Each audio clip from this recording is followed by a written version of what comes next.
अस्सलाम वालेकुम नाज़रीन, मेरा नाम अना यूसुफ़ है और आप देख रहे हैं प्रोग्राम सिटी एट 10। नाज़रीन, आज के प्रोग्राम का टॉपिक, क्योंकि आप ही लोगों की जानिब से चीज़ें हमारे तक आती हैं और आप लोग हमें बताते हैं कि जी कौन कौन से इश्यूज़ आपके हैं जिनको हमने डिस्कस करना है, तो आज जिस टॉपिक का इंतखाब किया वो है जी विटामिन डी की कमी, हड्डियों का भुरभुरापन, हड्डियों में मुसलसल दर्द रहना।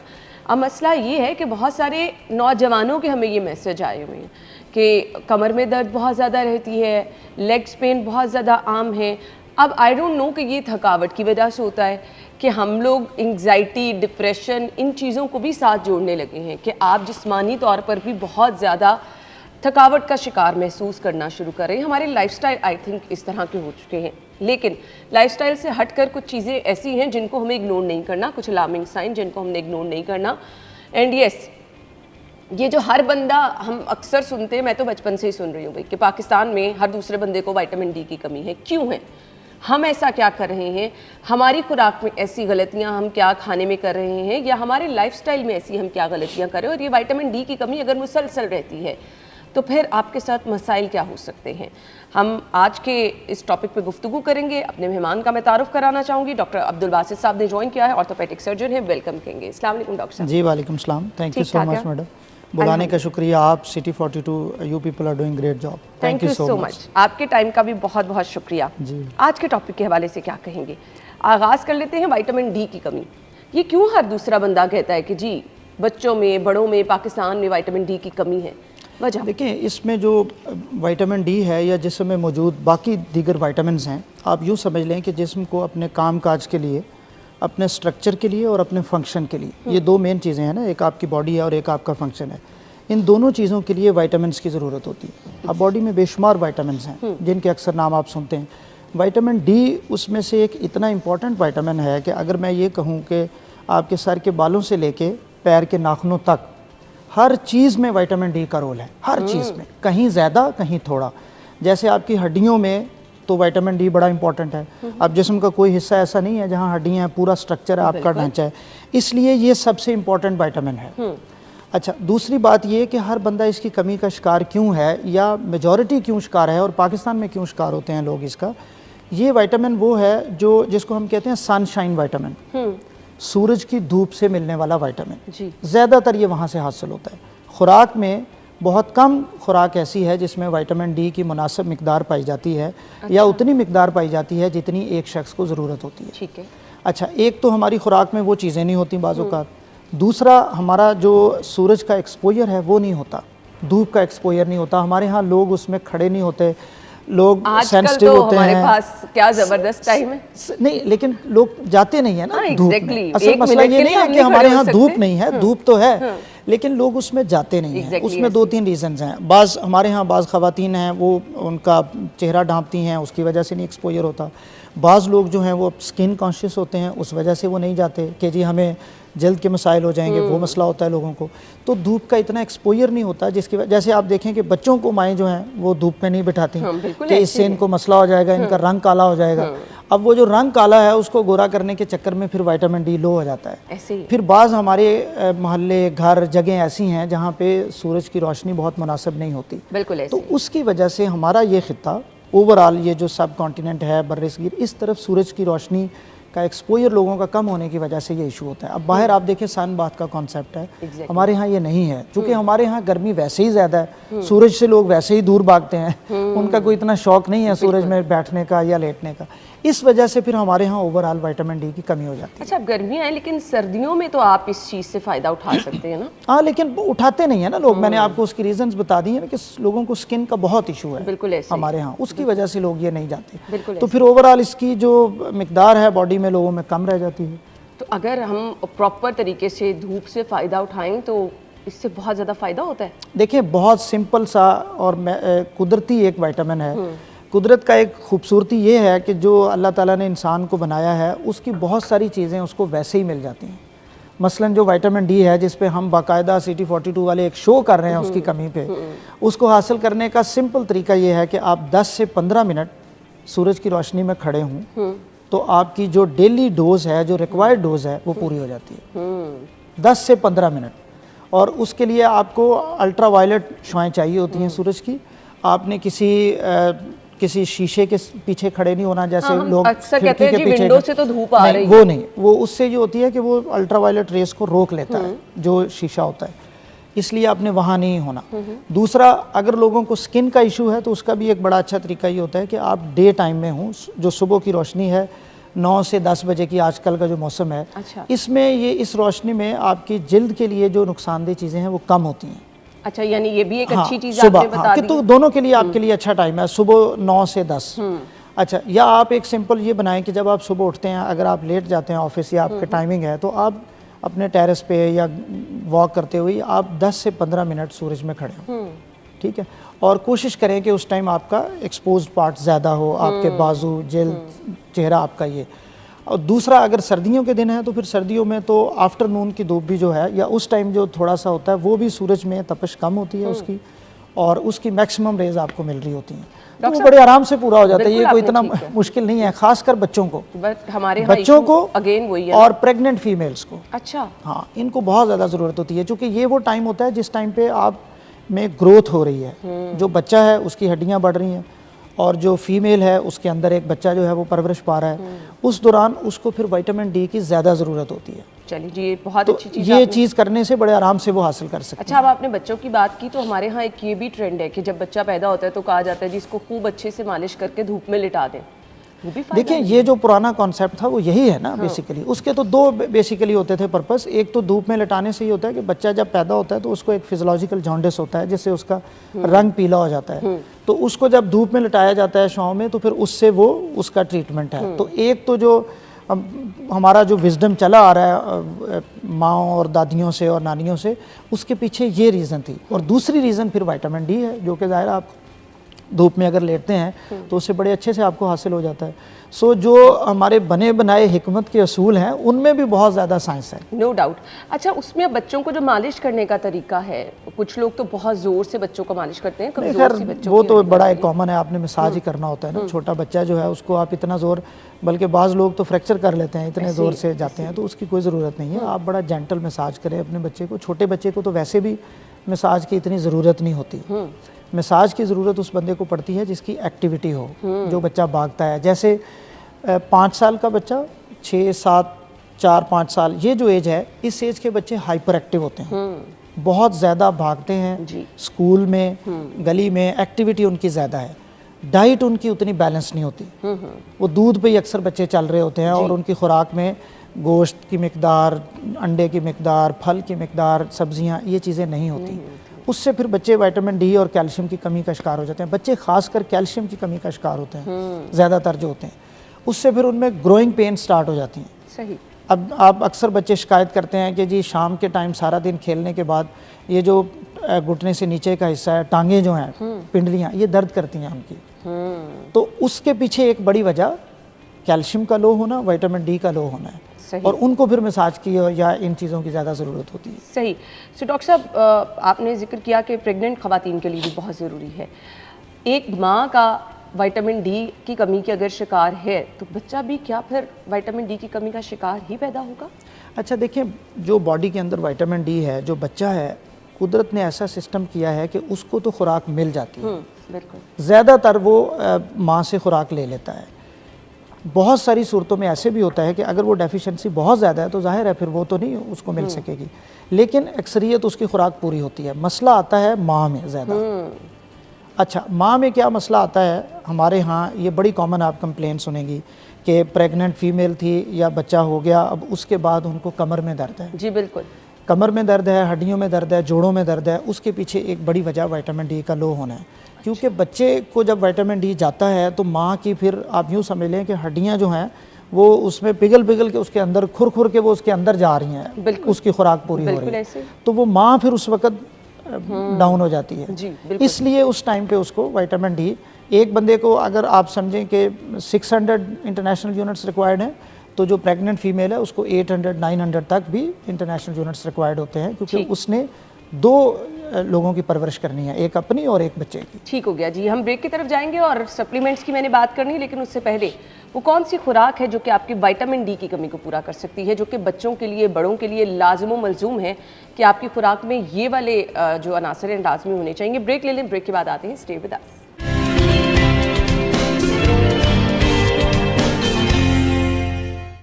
Welcome back once again. अच्छा, अभी मेरे जहन में आ रहा था, ये जो पहलवान लोग होते हैं, क्या इनकी हड्डियां बहुत मजबूत होती हैं डॉक्टर साहब? अच्छा, हड्डियाँ जो मजबूत हैं या पट्ठे जो मजबूत हैं, इनका बहुत बड़ा जो इसके पीछे एक रीज़न है, वो 2 फैक्टर हैं। एक तो आप खुराक लेते हैं जी। ठीक है, उसके बाद फिर आपने उस खुराक को यूज़ करना है अपने फिज़िकल एक्टिविटी से। बिल्कुल। जो वर्जिश वो करते हैं या जिम जो बाज़ लोग करते हैं, उससे फिर आपकी खुराक आपके मसल्स में और बोन्स में और इनकी स्ट्रेंथ बढ़ती है फिज़िकल एक्टिविटी से। ठीक है। जितनी आपकी फ़िज़िकल एक्टिविटी ज़्यादा है और उसके साथ बैलेंस डाइट है, उतना ही आपकी बोन स्ट्रॉन्ग है, उतना ही आपका मसल स्ट्रॉन्ग है। आम आप इसको समझ लें कि कैपेसिटी बिल्डिंग है। एक बंदा है, आप उसको कहते हैं कि यार ये एक आधे घंटे की वॉक करो, तो वो नहीं कर सकता। नहीं कर एक बंदा जो है वो 1 घंटे की वॉक कर सकता है। तो ये कैपेसिटी बिल्डिंग है जो आप अपनी डाइट के साथ, अपनी रेस्ट के साथ, अपनी फिजिकल एक्टिविटी के साथ बैलेंस करते हैं। तो डेफिनेटली जी उनकी बोन स्ट्रांग होती है, उनके मसल स्ट्रांग होते हैं। बिल्कुल उन्होंने मेहनत की होती है तो स्ट्रांग होते ऐसे ही हैं। है, बिल्कुल ऐसे ही है। अब हमारे यहाँ हर दूसरा बंदा थकावट का शिकार है, हर बंदा। इसको हम क्या डिप्रेशन और एंजाइटी के साथ भी रिलेट कर सकते हैं? अच्छा नहीं, मैं इसको थोड़ा सा क्वेश्चन को अगर आप इजाज़त दें तो मैं रीफ्रेस कर लेता हूँ कि विटामिन डी की कमी से अलामात क्या होती हैं। ठीक है। जब हम पहले बात करें जी जी जी जी। विटामिन डी की कमी मुख्तलिफ तरीक़ों से आपको नज़र आती है, Present आपकी करती बॉडी है, में जी। अलामात आती हैं। जैसे नंबर 1 हड्डियों का दर्द होता है लोगों में, जी बिल्कुल। ठीक है। उसमें ज़्यादा कॉमन होता है आपका लोअर बैक पेन, कमर का जो निचला हिस्सा है उसका दर्द ज़्यादा होता है। नंबर 2 आपके जोड़ों में दर्द स्टार्ट हो जाता है। जी बिल्कुल। अच्छा, फिर एक बहुत बड़ी शिकायत आती है लोगों में मसल्स पेन, बॉडी एक्स जिन्हें हम कहते हैं। लोगों को कंधों में दर्द हो रहा है ऐसे ही। या आपको खिंचाव महसूस हो रहा है जिस्म के अंदर, तो ये भी उसकी एक अलामत है। तीसरी एक बड़ी डिफरेंट अलामत है और वो ये है कि जिस्म में शदीद थकावट के असरात आते हैं। जी। आप नींद अच्छी पूरी करते हैं, आपकी एक्टिविटी ठीक है, डाइट भी ठीक है, लेकिन उसके बावजूद आप देखते हैं कि आप थके हुए होते हैं, ख़ासकर नींद पूरी करने के बाद। जी। ये एक ऐसा साइन है जिसको मैं समझता हूँ कि आपको तवज्जो देनी चाहिए।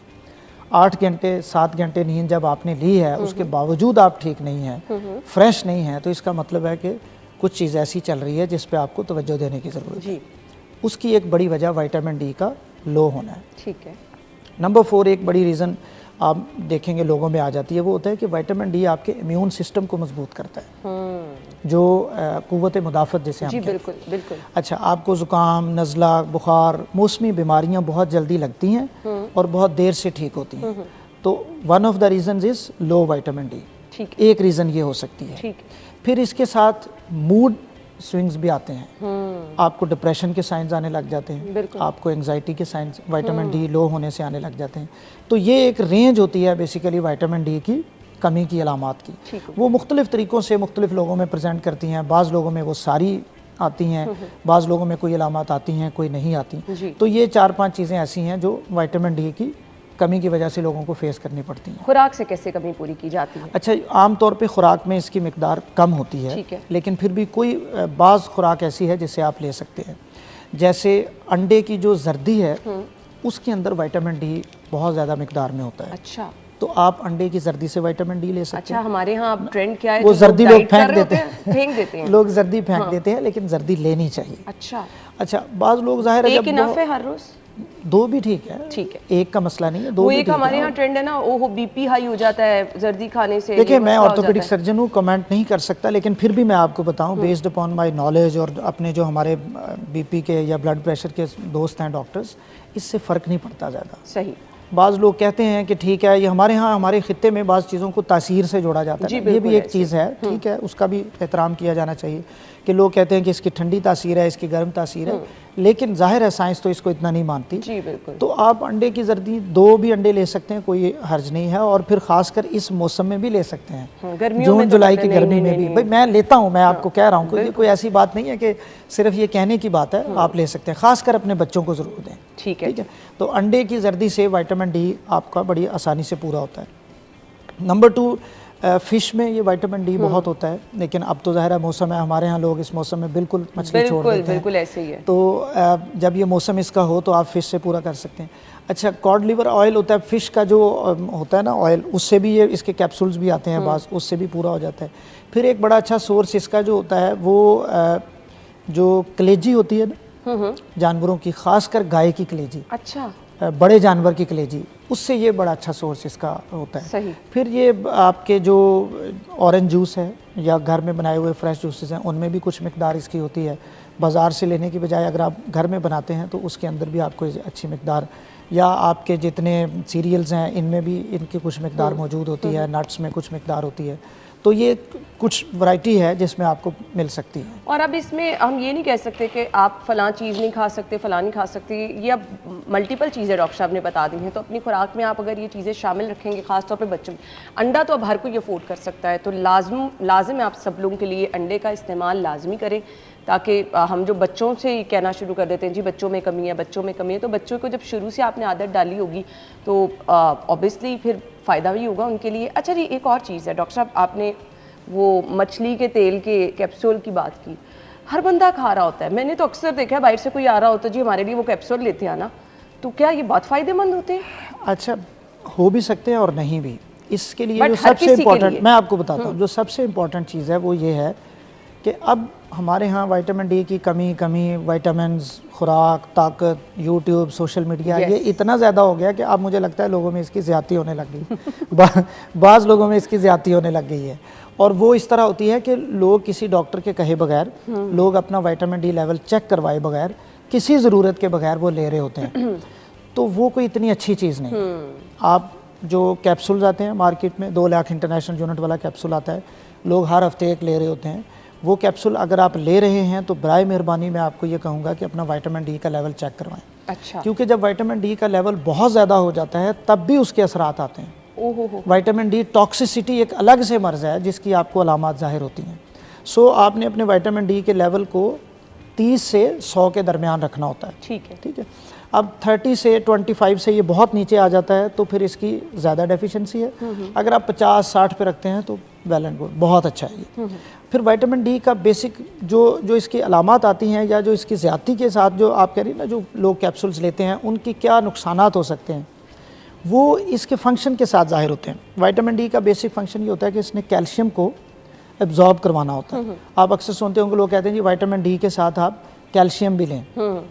अक्सर कैल्शियम के साथ विटामिन डी लिखा जाता है, या बाज़ टैबलेट्स या कैप्सूल ऐसे होते हैं उनमें ये दोनों होते हैं, कैल्शियम भी होता है, विटामिन डी भी होता है, क्योंकि इसने 2-3 काम करने होते हैं। विटामिन डी ने कैल्शियम को आपके स्टमक से उठा के ब्लड में लेके जाना है, एब्जॉर्ब करवाना है आंतों में, यानी वो ये एक चाबी है जिसके ज़रिए से कैल्शियम आंतों से आपके ब्लड में जाता है, नंबर 1। नंबर 2, फिर उसके बाद हड्डियों में जो इसका फंक्शन होता है उसमें भी विटामिन डी ने रोल प्ले करना है। ठीक है। तो अगर आप विटामिन डी बहुत ज़्यादा लेते हैं, अननेसेसरी लेते हैं, विटामिन डी का लेवल बहुत ज़्यादा होता है तो फिर उससे कैल्शियम का लेवल ज़्यादा होता है, उसकी अलामात फिर आपको अलग आनी शुरू हो जाती हैं, जिसमें से एक बड़ा मसला लोगों को किडनी स्टोन्स का है। जब आप कैल्शियम ज़्यादा मिकदार में लेते हैं तो आपके गुर्दे में कैल्शियम की पत्थरी बनने का, किडनी स्टोन्स बनने का डर पैदा हो जाता है। ठीक है। आपकी आर्टरीज़ में, आपकी वेसल्स में, शरीयानों में, उनमें कैल्शियम जमने का डर पैदा शुरू हो जाता है। तो ये सारी चीज़ें, कोई भी चीज़ ऐसी नहीं है। इस चीज़ को बिल्कुल हौसला शिक नहीं करनी है कि फिलहाल बंदा कहता था मुझे कमर में दर्द होती है तो मैंने वो एक कैप्सूल खा लिया, जी आप भी खा लें। नहीं, मतलब देखें, इसका सबसे बड़ा मसला ये होता है कि आप बाज़ औक़ात किसी सीरियस डिज़ीज़ को लंबा खींच लेते हैं, इग्नोर कर बैठते हैं, मसला कोई और होता है, इलाज आप कोई और कर ले होते हैं। और खुदा के वास्ते जो बाहर जाते हैं, बाहर के मुल्क में, कोई कोरिया, जर्मनी, इटली, जहाँ जहाँ लोग गए होते हैं, वहाँ से पहली खिदमत माँ बाप की या रिश्तेदारों की ये होती है कि वहाँ से वो कैप्सूल भेजते हैं, इम्पोर्टेड दवाइयाँ भेजते हैं। बहुत अच्छी बात है, इम्पोर्टेड दवाइयाँ लेनी भी चाहिए, लेकिन अगर आपको ज़रूरत है तब लेनी चाहिए, वैसे नहीं लेनी चाहिए। वैसे नहीं लेनी चाहिए। वो ये मत कहें कि आपकी जी ताकत आएगी, बाहर की दवाइयाँ अच्छी हैं, ज़रूरत नहीं भी है तो खाते चले जाएं। अच्छा जी, हमने ब्रेक की तरफ जाना है, लेकिन आप कुछ अलार्मिंग साइन की तरफ आएंगे। वो क्या है? अगर आपको नमनेस फील हो रही है, अगर आप नींद पूरी करने के बावजूद, जैसे डॉक्टर साहब ने कहा, आप थकावट का शिकार रह रहे हैं, अगर आपको ज़रूरत से ज़्यादा जॉइंट्स में पेन हो रही है, सो इस पर हम बात करते हैं, ब्रेक ले लेते हैं, ब्रेक के बाद आते हैं। स्टे विद अस।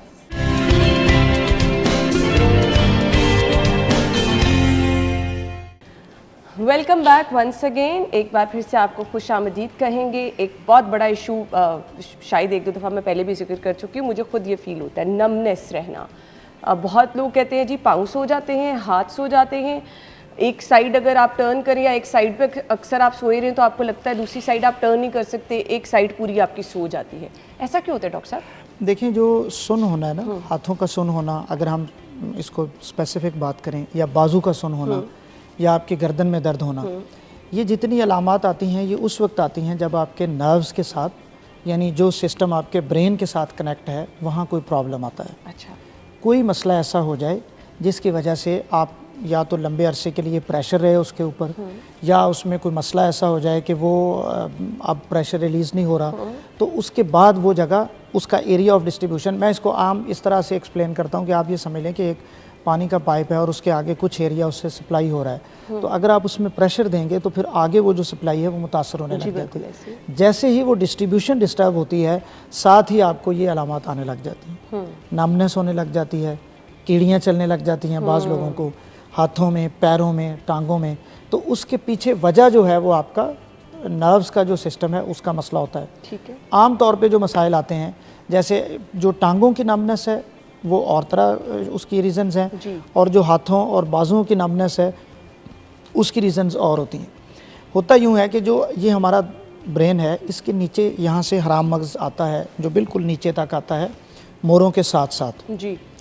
अब ये पूरा हिस्सा, ये बाजू और ये टांगें, हराम मगज़ से इसमें ब्रांचेज आ रही होती हैं। ठीक है। जो हिस्सा आपका डिस्टर्ब होगा, जैसे अगर आप रात को सोए हैं, आपका छोटी सी रीज़न एक होती है, आपका तकिया ठीक नहीं है, पिलो आपका, आपकी गर्दन बहुत देर तक पीछे पड़ी रहती है रात को, तो उससे क्या होगा कि ये जो आपके साथ मोरे हैं, यहाँ पे जो डिस्क है, यहाँ पे जो हराम मगज़ का हिस्सा है, यहाँ से जो नर्व्स आपके बाजू में आ रही हैं वो कंप्रेस होना शुरू हो जाएंगे। ठीक है। तो आपका बाजू सुन्न होने लग जाएगा, आपका हाथ सुन्न होने लग जाएगा। बाज़ औक़ात ये होता है कि लोग, हमारे यहाँ तो ये ट्रेंड कम है, लेकिन बाहर के मुल्क में जैसे पार्टी सीन चलता है या ओवरनाइट, तो उसके बाद अगर लोग सोए हैं तो ये बाजू यहाँ से प्रेस हो जाता है, फिर ये बाजू सुन्न होने लग जाता है, इसकी अलामात आने लग जाती हैं। तो ये जो अलामात आती हैं ये आपकी कंप्रेशन से आती है। ठीक है। जो टांगों में आती हैं वो कमर का निचला हिस्सा, जिसे हम लंबर एरिया कहते हैं, उसके मसाइल से आती हैं। एक पोजीशन में सम टाइम लोग कहते हैं बैठे रहे तो हमारी जाहिर है वो कंप्रेस हो जाती है ना, जब वो कंप्रेस होगी तो उसके साथ आएगी। ठीक है। अच्छा, ये जो पोजीशनल प्रॉब्लम्स होते हैं, ये तो शायद आप थोड़ी देर जब उठते हैं, मसाज करते हैं, हिलाते हैं तो ठीक हो जाते हैं। ठीक है। लेकिन बाज़ औक़ात ये डिजीज़ की सूरत में भी होते हैं। अच्छा। जैसे अगर हम, अब जाहिर है सबको तो नहीं, लेकिन मैं आपको बाजू का बताता हूँ। अगर आपको बाजू का मसला हो रहा है, आपका बाजू सुन्न हो रहा है, दर्द हो रही है, हाथ सुन्न हो रहा है, दर्द हो रही है, तो इसकी दो बड़ी डिजीज़ हैं या दो बड़ी सोर्स हैं जहाँ से ये मसला हो रहा होता है। अगर आपका पूरा बाजू सुन्न हो रहा है, पूरे बाजू में हाथ में दर्द हो रही है, तो इसका मतलब ये है कि आपका प्रॉब्लम यहाँ पे है, ओके, गर्दन में है। ठीक है, गर्दन से जो आपके मोरे हैं, जो आपकी डिस्क है, जो आपकी नर्व्स हैं, उनका कोई प्रॉब्लम है, तो जो सप्लाई वहाँ से आ रही है वो उस पूरे एरिया, डिस्ट्रीब्यूशन एरिया जो है उसको डिस्टर्ब करती हुई आ रही है। ठीक है। अच्छा, बाज़ लोगों में क्या होता है, सिर्फ हाथ सुन्न होता है। जी। अब इससे पहले मैं आपको थोड़ी सी एक चीज़ यहाँ बताना चाहूँगा। कल मैंने एक ख़ातून का ऑपरेशन किया जिनकी एज है 40 ईयर्स। ठीक है। उनकी हिस्ट्री ये थी कि 8 साल पहले जब वो प्रेग्नेंट थी, जब बच्चा पैदा हुआ, उन्होंने मुझे ये स्टोरी सुनाई कि डॉक्टर साहब 8 सालों से उस वक़्त ये हुआ कि छिला में मैंने नहा लिया और मुझे ठंड लग गई, तो मेरे ये दोनों हाथ अब सुन्न होते हैं। अच्छा। पहले सुन्न होते थे, ये अंगूठा, ये 2 उंगलियां, ये आधी उंगली, और ये हाथ का ये वाला हिस्सा जो अंगूठे की साइड पे है, पहले सुन्न होता था, फिर कमज़ोर हुआ, उसके बाद इसकी मसल वेस्टिंग स्टार्ट हो गई। वेस्टिंग, ये मसल के 2 बड़े हिस्से होते हैं हाथ में, एक थिनार, एक हाइपोथिनार। अब ये जो एरिया होता है ये उसका बिल्कुल यहाँ से फ्लैट था। अच्छा। मसल वेस्टिंग थी। ठीक। ये एक डिजीज़ है जिसकी वजह से होता है, फीमेल्स में बहुत कॉमन है, उसे हम कहते हैं कार्पल टनल सिंड्रोम। अच्छा, कार्पल टनल सिंड्रोम क्या होता है? एक दफ़ा फिर हाथ हमें सामने करके बता दीजिएगा मैं ताकि आपको रिलेट कर लेना। मैं आपको बता देता हूँ। देखें, मैंने आपको बताया कि अगर हाथ सुन्न हो रहा है तो एक और मर्ज़ की वजह से है, अगर आपका बाजू सुन्न हो रहा है तो एक और मर्ज़ की वजह से। अब हाथ को मैं एक्सप्लेन करता हूँ। अगर आपके हाथ का ये हिस्सा, ये उंगली, ये और ये हाफ, ठीक है, ये सुन्न हो रहे हैं, या इसमें कीड़ियाँ चल रही हैं, या इसमें दर्द हो रहा है, और ख़ासकर रात के टाइम दर्द होता है। अच्छा। तो ये एक बीमारी होती है जिसे हम कहते हैं कार्पल टनल सिंड्रोम। ठीक है। ये वो हो सकती है। ठीक है। ठीक है। अब कार्पल टनल सिंड्रोम में क्या होता है कि ये बोन्स जो यहाँ पे होती हैं रिस्ट के एरिया में, इनको कार्पल बोन्स कहते हैं। ये बिल्कुल एक टनल बनी हुई होती है इस तरह करके जी। उसके ऊपर एक लिगामेंट होता है, उसके नीचे से नर्व गुजर रही होती है जिसे हम कहते हैं मीडियन नर्व। अब वो यहाँ पे प्रेशर में आने लग जाती है। ठीक है। जब वो प्रेशर में आती है तो फिर ये हिस्सा मुतासर होने लग जाता है। ओके। जो उसका डिस्ट्रीब्यूशन एरिया है वो ये है। अब आम तौर पे क्या होता है, जिन लोगों में ये कार्पल टनल सिंड्रोम का मसला होता है वो ख़वातीन इसकी सबसे ज़्यादा शिकार होती हैं। प्रेग्नेंट फीमेल्स में इसका मसला हो जाता है, थायराइड डिजीज़ है उसके मसाइल से इसके मसला होना शुरू हो जाता है, शुगर पेशेंट में इसका मसला होने लग जाता है, या आप में कभी अगर कोई हड्डी फ्रैक्चर हुई हो रिस्ट की, उसमें ये मसाइल आने लग जाते हैं। तो जब ये मसाइल आते हैं तो आपको ये अलामात आती हैं, ये सुन होता है, ये सुन होता है, ये और ये हाफ, ठीक है। ये बड़ा क्लासिकल इसकी अलामत होती है। ये काबिल इलाज है? पेश जी बिल्कुल काबिल इलाज है, ऐसा नहीं है कि ना काबिल इलाज मर्ज़ है, लेकिन इलाज से पहले जब आपको पता हो तो फिर बहुत आसान है। ठीक है और बहुत आसान टेस्ट मैं एक सेकंड अब मेरे जेहन से निकलना चाहिए। इसका टेस्ट बड़ा आसान है, आप घर बैठे कर सकते हैं। अगर आपके हाथ सुन होते हैं, आप अपने दोनों हाथों को ऐसे करें, बिल्कुल ये 90 डिग्री पे होता है, ऐसे करें, 1 से 1.5 मिनट के लिए आप ऐसे करके रखें तो आपकी ये अलामात बढ़ना शुरू हो जाती हैं। अगर ये नमनेस, हाँ अगर आप ऐसे इसको करके रखते हैं तो ये नमनेस बढ़ना शुरू हो जाती है। ओके। अगर ये नमनेस बढ़ रही है, आपकी उंगली का सोनपन बढ़ रहा है, कीड़ियाँ चल रही हैं, दर्द हो रहा है, तो इसका मतलब है कि आपको ये मर्ज़ हो सकता है। नॉट ऑलवेज, लेकिन ज़्यादा चांसेस ये हैं कि आपको ये मर्ज़ है। ठीक है। और इसका एक बड़ा सादा सा टेस्ट होता है, EMG NCS, वो करवाते हैं, कन्फर्मेशन हो जाती है। फिर मेडिसिन है, नाइट सप्लीमेंट्स हैं, जिसमें हम कोशिश करते हैं कि ये मुतासर ना हो, यहाँ से प्रेशर ना बढ़े। अगर आपकी डिज़ीज़ है कोई तो उसका इलाज हो। और फिर बाज़ औक़ात इस जगह पे इंजेक्शन लगाया जाता है पेशेंट को। इंजेक्शन लगाने से भी बहुत से मरीज़ ठीक हो जाते हैं। ठीक है। कुछ पेशेंट्स ऐसे होते हैं जिनको यहाँ पे छोटा सा कट लगा के एक सर्जरी की ज़रूरत पड़ती है, जिसमें यहाँ पे जो प्रेशर आ रहा होता है जिस लिगामेंट की वजह से, उसको कट करके रिलीज़ कर दिया जाता है। अच्छा, वो आपने कहा खातून की स्टोरी, तो वो क्या वाकई ही रीज़न, क्योंकि ऐसी बहुत सारी खवातीन हैं, शायद मुझे लगता है कि अगर उन्होंने ये कहा कि उनको छीले में उन्होंने ये सब किया, ये असल तो ये वाकई हो जाता है ऐसे? नहीं, हो नहीं जाता, लेकिन ये हम अपनी चीज़ें जोड़ लेते हैं। जैसे मैंने आपको बताया ना कि प्रेग्नेंट फीमेल्स में कार्पल टनल सिंड्रोम होने के चांसेस ज़्यादा होते हैं। क्यों? क्योंकि उनके बॉडी में फ्लूइड की मिकदार बढ़ जाती है ना, पानी बढ़ जाता है बॉडी में, फिर यहाँ पे प्रेशर आने लग जाता है। लेकिन वो इस मर्ज़ की तशख़ीस करने या इसका इलाज करने की बजाय उनके दिमाग में ये होता है कि मैं पूरा छिला जो है मैंने माँ के घर नहीं गुजारा, आधा इधर गुजारा आधा उधर गुजारा, तो शायद उससे कोई मर्ज़ हो गया है, या मैंने इस दौरान पहले नहा लिया है, या किसी को देख लिया है। ऐसे होते हैं ना हमारे यहाँ, ये मिथ्स हैं, मिथ्स बनी होती हैं। सारी ऐसी हमने बातें तो सुनी हैं। ठीक है, उनका भी एहतराम करें, लेकिन इतना एहतराम ना करें कि आप उस दौरान अपने किसी मर्ज़ को ही भूल जाएं। बिल्कुल ऐसे ही तो आपको उसको देखना होता है कि ये कोई इतनी मसला नहीं होता कि एक बंदे को ठंड लग गई है, किसी की नज़र पड़ गई है, किसी को मसला हो गया, ऐसा कुछ नहीं होता। आप अगर अपना ईमान मजबूत है तो ईमान की मजबूती के साथ आप अल्लाह ताला की जो दी हुई नेमतें हैं, जो मसाइल हैं, वो सब चीज़ें मौजूद होती हैं। इसलिए कहा ना कि माहिरीन की राय भी इसमें हाँ, लेना जरूरी इसमें है। मैंने आपको बताया ना, मैंने तो मेरे इसलिए आपको स्टोरी सुनाई है ताकि ये समझने में आसानी हो लोगों को कि ये मर्ज़ जो होता है उसकी वजह वो नहीं है जो आपने उसकी समझ ली है कि भाई अब उसने नहा लिया बेचारी ने तो सारी ज़िंदगी वो उसका बर्दाश्त करें। अब उसको आप इलाज करवाएं, उसको दवाई दें, उसको वर्जिश कराएं, उसको नाइट सप्लीमेंट्स दें, इंजेक्शन लगे, ऑपरेशन हो, जो भी उसको ज़रूरत है वो उसको मिलना चाहिए, बजाय इसके कि आप अब वो उस वजह को लेके बैठे हुए हैं जो वजह ही नहीं है उसकी। अच्छा, अब इसके लिए ना 2 तरह की हमारे पास डॉक्टर साहब चीज़ें आती हैं। हम जाना शुरू कर देते हैं पहलवानों के पास, हड्डी जोड़ के पास, पट्टियाँ करानी शुरू कर देते हैं, वो ज़्यादा खौफनाक है क्या? अच्छा, खौफनाक से ज़्यादा मसला जो हो जाता है ना, ये जो आपने कहा है, फ्रैक्चर में लोग आमतौर पे ऐसे करते हैं। ऐसे नमनेस भी हो रही हो तो लोग पट्टियाँ कराना या शुरू दर्द हो कर रहा है देते हैं, उसमें भी करते हैं। मैं अब सिर्फ एक बात करूँगा, बहुत से लोग देख रहे होते हैं, हो सकता है पहलवान भाई भी देख रहे हों, पट्टी करने का एक तरीका होता है।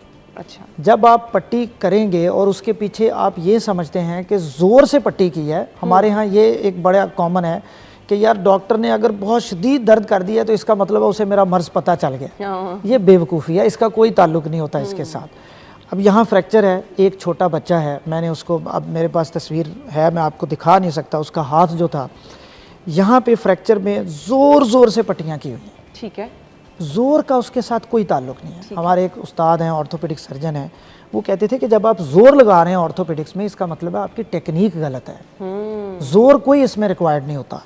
अच्छा, ज़ोर से पट्टियाँ करते हैं, ज़ोर से जब आप पट्टी करते हैं तो क्या होता है कि जो आपका यहाँ पे एरिया है वो कंप्रेस हो जाता है, ब्लड सप्लाई रुक जाती है। बिल्कुल। ठीक है, मेरे पास एक बच्चा आया जिसको ये रेडियस बोन थी, उसका फ्रैक्चर था, पट्टियाँ उसकी बहुत ज़ोर से की हुई थी, किसी ने मेहनत की हुई थी उसकी पट्टियों पे बाकायदा।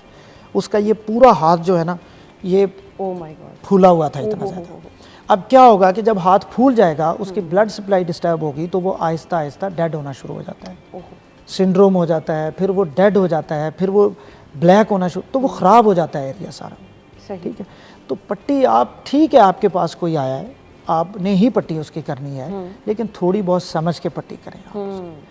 जहाँ पट्टी की ज़रूरत है वहाँ करें, जहाँ नहीं ज़रूरत वहाँ मत करें, और किसी टेक्निक से करें। वो इतनी ख़तरनाक हो जाती है लोगों के लिए बाज़-औक़ात कि वो ख़ासकर छोटे बच्चों में इसका बड़ा मसला होता है। बड़ा बंदा तो ठीक है, उसको वो खोल लेता है या उसको मसाइल आएँ तो वो ज़रा अपने मोहतात होता है। बच्चे बेचारे जो होते हैं, जब वो शिकायत करते हैं तो माँ बाप कहते हैं नहीं ये ड्रामे कर रहा है, ये रो रहा है, बस ऐसे ही पट्टी चलनी है, और वो मुतासर भी ज़्यादा जल्दी होते हैं। तो इसलिए इन पट्टियों का कोई फ़ायदा नहीं होता। बिल्कुल आप करें ज़रूर, लेकिन उसके पीछे कुछ साइंटिफिक लॉजिक होनी चाहिए। अब तो गूगल पे, चैट जीपीटी पे हर चीज़ वैसे ही दस्तयाब है, आप पढ़ सकते हैं उसको। लेकिन कुछ मामलात ऐसे होते हैं ना कि आप उस पर रिस्क नहीं ले सकते। एक दफ़ा अगर हड्डी आपकी गलत तरीके से जोड़ दी गई है, गलत तरीके से उसको ट्रीट कर लिया गया, तो फिर वो ज़िंदगी भर का मसला बन जाती है। ब्रेक ले लें जी, ब्रेक के बाद आते हैं। स्टे विद अस।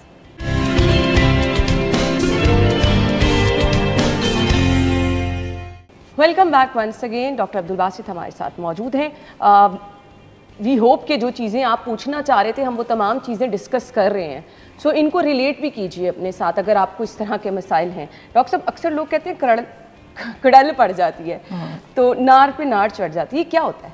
अच्छा, नाड़ जो होती है वो तो बेसिकली शरेयान को कहा जाता है, वो नहीं चढ़ती, उसका मसला नहीं होता।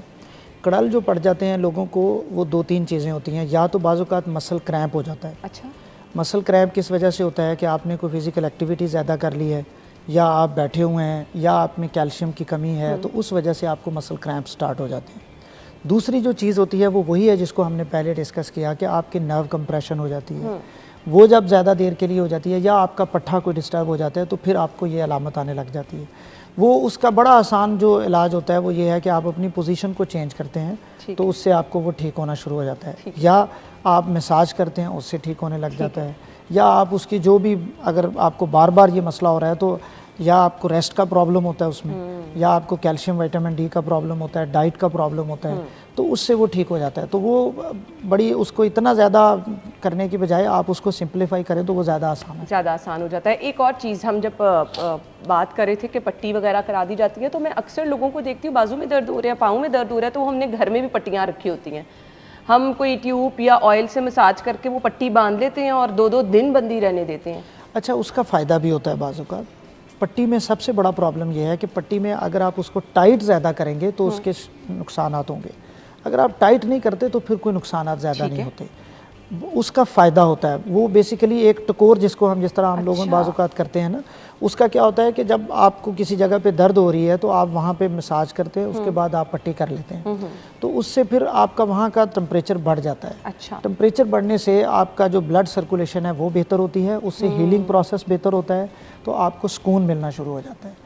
ये उसके पीछे एक अलामत होती है। उसका सिर्फ प्रेशर ज़्यादा नहीं होना चाहिए कंप्रेशन के दौरान, वो टाइट ज़्यादा नहीं होनी चाहिए, अदरवाइज उसका कोई नुकसान नहीं होता। बल्कि सिर्फ अब तो बनी बनाई पट्टियाँ भी आती हैं, जैसे बहुत सारे लोगों ने वो ग्लव्स की तरह हाँ जी, वो ब्रेस आती है, रिस्ट ब्रेस है, एल्बो ब्रेस है, या नी ब्रेस लोग पहनते हैं, उससे तो सपोर्ट भी मिल जाती है, और थोड़ा टेम्परेचर बेहतर होने से आपकी सर्कुलेशन बेहतर होती है, तो तब भी आपको पेशेंट को फ़ायदा हो जाता है। ठीक हो गया। आर्थराइटिस क्या है? आर्थराइटिस एक टर्म है जी, जो बेसिकली आर्थरो से है। आर्थरो कहते हैं हम जोड़ को, जी जी, और आर्थराइटिस है जोड़ की सोजिश।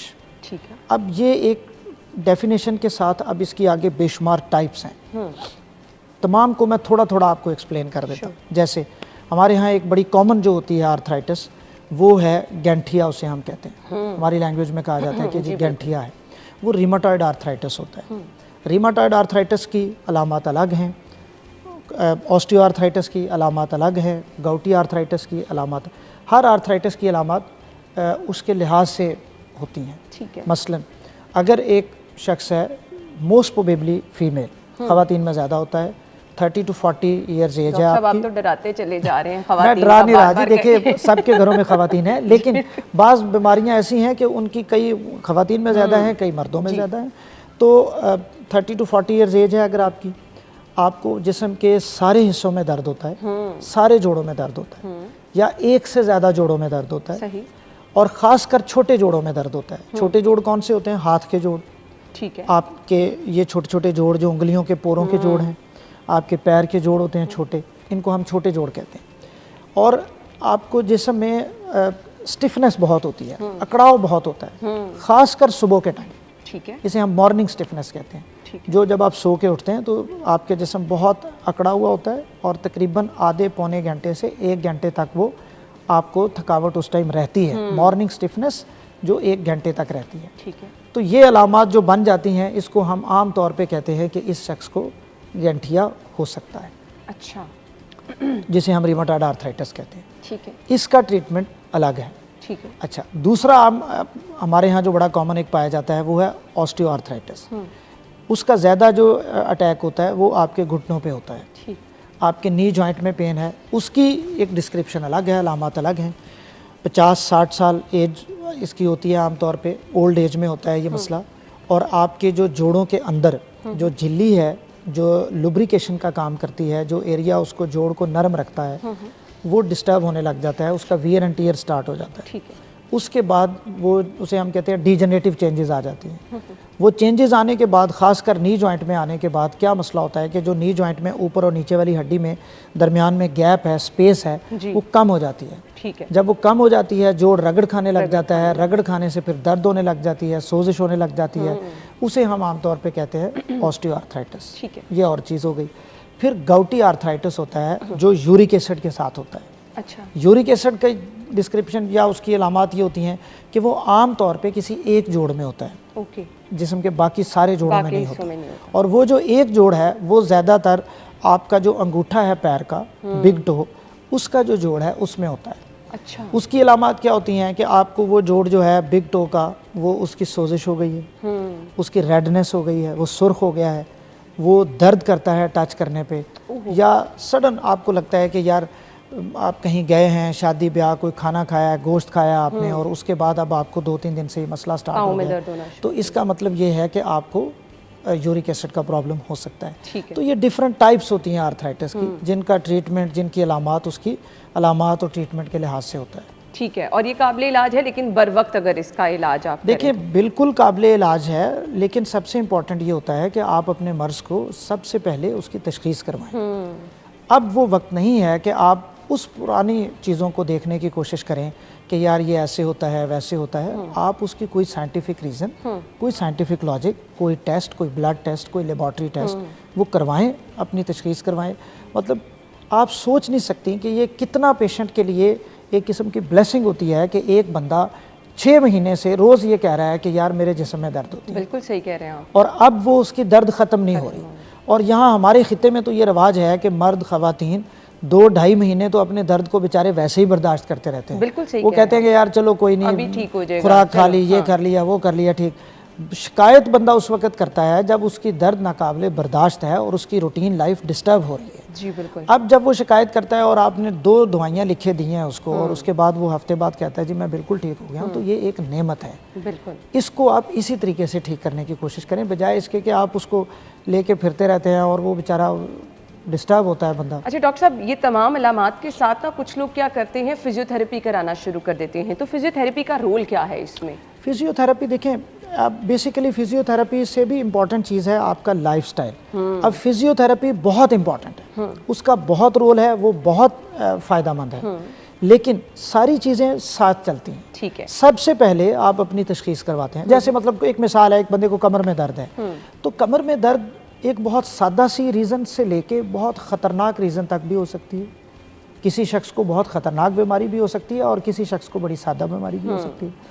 अब जब वो तय हो जाए कि आपको प्रॉब्लम क्या है, तो उसके बाद आप दवाई लेते हैं, फिजियोथेरेपी करवाते हैं, वर्जिश करते हैं। ये बेसिकली स्ट्रेचिंग से मसाइल हल होते हैं। जैसे जिन लोगों को ये रिमेटॉइड आर्थराइटिस होता है, गठिया का मसला है, जब वो दवाई लेते हैं और अब उनकी दर्द ठीक है, तो उनको चाहिए कि वो योगा करें। अच्छा। योगा उनके लिए, आप अक्सर मैं देख रहा होता हूँ आपके शो में भी आ रहे लोग बता रहे होते हैं योगा एक्सपर्ट्स, वो बहुत मुफीद होता है। अच्छा। क्योंकि वो स्ट्रेचिंग एक्सरसाइजेज जब आप करते हैं, जब आप अपनी बॉडी को थोड़ा सा फिजिकल एक्टिविटी की तरफ लेके जाते हैं, तो आपकी मसल स्ट्रेंथ बेहतर होती है, बोन स्ट्रेंथ बेहतर होती है, और फिर आपकी दर्दें कम होती हैं। सही। वही रोल फिजियोथेरेपी का आ जाता है, वही रोल आपकी योगा एक्सरसाइज उन चीज़ों का आ जाता है। आम जुबान में आप इसको ये समझ लें कि जैसे एक 0 मीटर गाड़ी आप लेते हैं, तो पहले 3-4 साल तो कोई काम नहीं निकलता उसका। वो गाड़ी का 1 साल आपके जिस्म के 10 सालों की तरह है। 30-40 साल तक तो आप समझें कि आपका कोई काम नहीं निकलता वर्कशॉप का। सही। उसके बाद आपके लाइफस्टाइल की बुनियाद पे और आपकी खुराक की बुनियाद पे फिर काम मसाइल निकलने शुरू हो जाते हैं। अब लोग दिन में, पूरे दिन में 10 मिनट भी एक्सरसाइज नहीं करते या आधा घंटा भी एक्सरसाइज नहीं करते।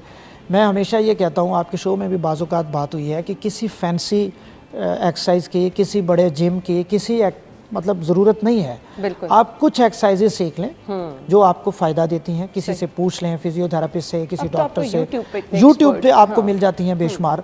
वो आप दिन में कर लें, सुबह के टाइम आधा घंटा, आधा घंटा सुबह आपने अपने आप को देना है। तो अगर आप वो देते हैं तो आपके 70% 60% दर्दें, मसाइल वैसे ही ठीक हो जाते हैं। तो कंपैरेटिवली जिन लोगों के लाइफस्टाइल में ये तमाम चीज़ें होती हैं कि वॉक करते हैं, एक्सरसाइज करते हैं, वो लोग इन कम से कम मसाइल से बच जाते हैं। नहीं, ना सिर्फ बच जाते हैं कि उनकी लाइफ फिर हेल्दी होती है, बिल्कुल एक बेहतर लाइफस्टाइल होता है। बिल्कुल आपने क्योंकि सारा कुछ आपकी स्ट्रेंथ पे डिपेंड करता है। बिल्कुल आपने ठीक। अब आप देखें, अब एक बंदा है, उसको मैं, अब फिर वही बात आप कहती हैं कि डरा रहे हैं, मैं तो घर में भी कहता हूँ ख़वातीन को, भाई आपका यहाँ वज़न अगर चला गया तो अब उसको कौन ठीक करेगा? फिर उससे मसाइल बढ़ना शुरू हो जाते हैं। आप ही अपने आप को ठीक करेंगे, दूसरा कोई बंदा नहीं ठीक करेगा। फिर आपकी कमर का मोरा ख़राब है, डिस्क ख़राब है, डॉक्टर कहता है ऑपरेशन कराएं, आपने ऑपरेशन तो मैंने नहीं कराना। भाई ना आपने अपना वज़न कम करना है, ना आपने अपनी डाइट ठीक करनी है, ना आपने अपना ऑपरेशन कराना है, तो फिर दर्द तो रहेगा फिर ना। वो तकलीफ में अब आपका ये जोड़ है, नी जॉइंट है, आपका बॉडी वेट इसके ऊपर 3 से 4 गुना है, कि यानी अगर आपका 70 है वज़न, तो आप 210 और 300 तक का वज़न आपके नी जॉइंट पे आ रहा होता है। तो फिर उसने ख़राब नहीं होना, तो बेचारे ने क्या करना है? बिल्कुल आप सही कह रहे हैं। सो ओवरऑल चीज़ें हम कह सकते हैं कि आपके लाइफस्टाइल पे इन्हिसार कर रही होती हैं। ख़ास तौर पर ये जो हमने विटामिन डी की कमी की बात की, और हमने बात की जी हड्डियों में दर्द रहती है, अच्छे लाइफस्टाइल से, हेल्दी लाइफस्टाइल से आप इन चीज़ों को रिवर्स भी कर सकते हैं, और ये भी कर सकते हैं कि अगर आप शुरू से अपना लाइफस्टाइल बड़ा हेल्दी रखेंगे तो इन अमराज से आप बच भी सकते हैं। मैं अगर आपका टाइम है तो लास्ट एक बात करना चाहता हूँ। लोग कहते हैं जी ये तो दवाइयाँ लिख देते हैं, 15-15 डॉक्टर्स तो अपनी स्टोरियाँ सुना रहे हैं। कोई दवाई नहीं है, कोई महंगा ट्रीटमेंट नहीं है, बहुत सादा है। अगर आप कर सकें, शर्त ये है, नंबर 1 मैं तो कहता हूँ कि अगर ये जो हमारा मैदा है ना, ये जो पेट है, अगर ये शीशे का बना होता ना, तो मैदा हमें नीचे से ऐसे कर रहा होता, यार भाई मेहरबानी क्या कर रहे हो यार, 2 किलो का शॉपर है, उसके अंदर 5 किलो का आप उसके अंदर चीज़ें डाल रहे होते हैं, ठीक है, विद ड्यू रिस्पेक्ट। तो अगर मेरा दिल करता है कि काश खुदा इसको शीशे का बनाता, तो फिर वो हम देखते कि अंदर हो क्या रहा है, ठीक है। नंबर 1 तो प्लीज़ उसको कंट्रोल कर, नंबर 1। नंबर 2, अब इसमें किसी पैसे की ज़रूरत नहीं है, बल्कि शायद आपकी बचत हो जाए, पैसा आपका बच जाए शायद। नंबर 2 आपने क्या करना है कि सबसे बड़ा विटामिन, सबसे बड़ा मल्टीविटामिन और खुराक आपकी नींद है। आप वो नींद पूरी करें, 7 घंटे 8 घंटे।